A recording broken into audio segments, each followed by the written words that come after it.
Hi, I am Saim. Welcome to my channel Saim Art.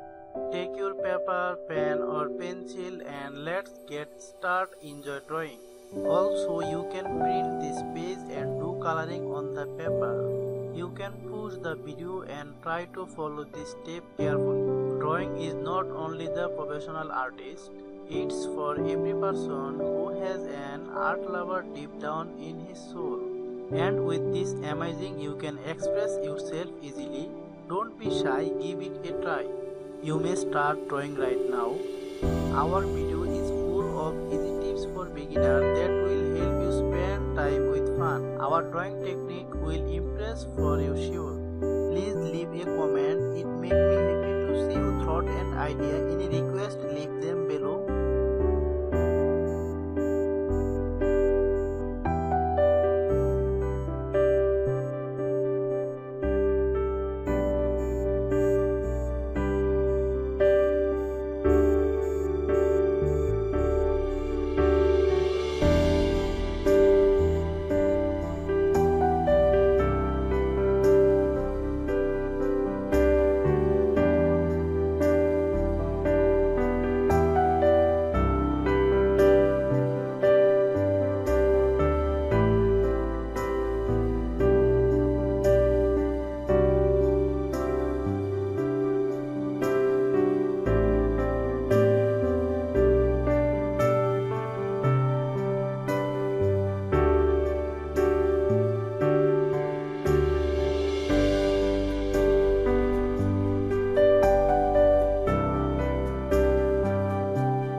Thank you for watching and good luck.